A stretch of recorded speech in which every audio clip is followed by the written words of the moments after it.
As far back as I can remember, I knew my mom hated me. She gives me sleeping pills when I'm 3. When I'm 5, she tries pesticide instead, but I'm hard to get rid of. By the time I'm 7, I've already learned how to fight back. If she refuses to give me food, I flip the table so no one can eat either. If she beats me up until I'm on the ground, writhing in pain, I go after her beloved son the same way, leaving him bruised and bawling. That's how we stay locked in battle until I turn 12. Everything changes when my youngest sister is born. I'm clumsily trying to help with her wet diaper when mom suddenly shoves me against the wall. The look in her eyes holds both disgust and fear. What were you trying to do to my daughter? I knew it. You take after that monster of a father. Why didn't you just die with him? I hold my aching head. For the first time, I don't fight back. I believe she's right. My existence is a mistake. I should never have been alive. By the time I managed to limp to Granny's house, night had already fallen. Granny saw the mess I was in and didn't look surprised. She took out her first aid kit and treated my injuries like she always did, then made me a simple plate of carbonara. Usually, I would eat while swearing I'd get even the next day, but this time, I just stared at the food and quietly asked, "Granny, I'm not actually Dad's child, am I?" She didn't answer, but the rejection and disgust flickering in her eyes told me everything I needed to know. She stood abruptly and started wiping the table over and over, right where the first aid kit had been. That was when I realized that my blood was something they all wanted to stay away from. I was the son of a rapist. No wonder Mom hated me. A sickening feeling rose in my throat. I bolted outside and leaned against the fence, retching. The night air stung the scrapes on my face. Before, whenever Mom hit me, I told myself she owed me for every bruise she'd inflicted on me. One day, I'd make her pay them back. But now, I didn't think I could even look her in the eye. I didn't stay at Granny's. She didn't come after me either. Instead, I wandered the streets with no idea where to go. That was when I saw a family outside a restaurant. They were celebrating someone's birthday, smiling and laughing. The woman in the middle was probably the mother. She looked so happy that I instinctively took a step back. Last year, on Mom's birthday, she'd smiled just like that before she saw me. The moment she saw me walk in, her smile vanished, replaced with utter disgust. Back then, we had an essay with the theme, My Mother. I wrote that Mom was a heartless villain. My teacher dragged me into her office and lectured me for an entire period. I barely heard most of it. I only remembered her saying,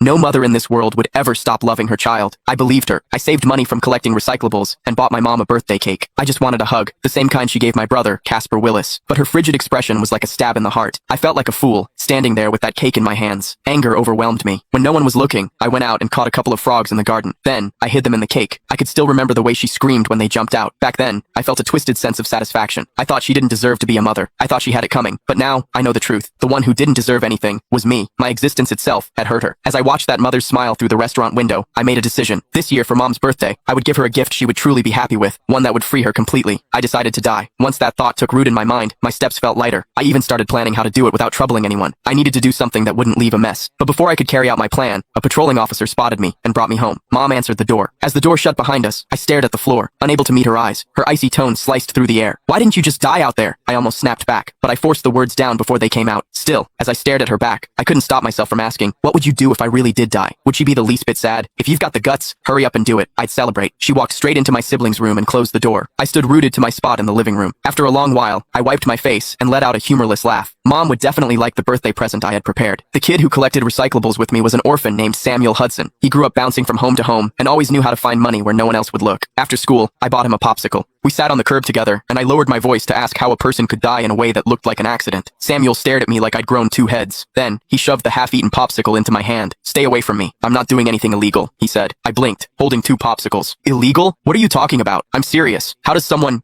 accidentally die? Preferably without too much pain, though. They might be scared." He sucked in a sharp breath and tried to run. I dropped the popsicles and grabbed him before he could get away. "You ate my treat. You're helping me whether you like it or not." Samuel gave up and plopped onto the sidewalk, looking miserable. "Dude, you have your parents. Why are you trying to die? Yeah, they hit you a lot, but they don't exactly starve you either. Look at your arms. You're stronger than me." The words stuck in my throat. I wanted to tell him it was exactly because they weren't completely evil or kind that it hurt so much.